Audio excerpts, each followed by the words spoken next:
नमस्कार. Yes news महाराष्ट्रामध्ये आपल्या सर्वांचे स्वागत. शेणे येथे आघोरी प्रकाराची पुनरावृत्ती. भीमनगर परिसरात भीतीचे वातावरण.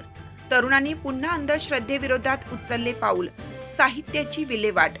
वाळवा तालुक्यातील शेणे येथे एप्रिल महिन्यात स्मशानभूमीत आघोरी प्रकार घडल्याची घटना समोर आली होती. या घटनेमुळे परिसरात व गावामध्ये भीतीचे वातावरण निर्माण झालं होतं. त्यावेळी भीमनगर येथील काही तरुणांनी पुढाकार घेत आघोरी प्रकाराशी संबंधित साहित्य उचलून ओढ्यात फेकून दिलं होतं. तसेच ग्रामस्थांचे प्रबोधन करून अंधश्रद्धेविरोधात मार्गदर्शन केलं होतं. दरम्यान या घटनेचा राग मनात धरून संशयित व्यक्तीने पुन्हा भीती निर्माण करण्याचा प्रयत्न केल्याची घटना घडली आहे.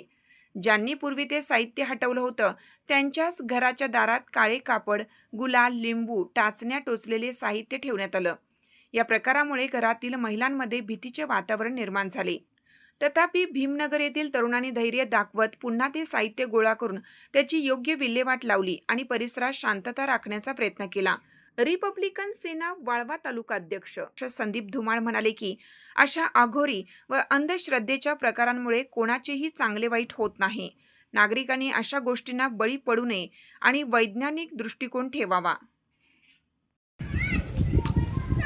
काल शेनेगावमध्ये सायंकाळी संध्याकाळी रात्री 3च्या सुमारास आगरबत्तीचा प्रकार भीमनगर येथे कोणीतरी येऊन संध्याकाळी केलेला आहे. त्याच्यामध्ये टाचण्या, लिंबूवाला टाचण्या 21 टाचण्या टोचून त्याच्यामध्ये काळं पडकं खाली हातरून त्याच्यावरती गुलाल टाकून भीतीचं वातावरण भीमनगरमध्ये तयार करायचा प्रयत्न चालू आहे.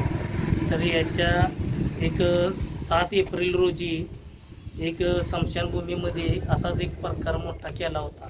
त्याच्यावरती भीमनगरची मुलं आम्ही जाऊन ते प्रबोधन वगैरे केलं होतं.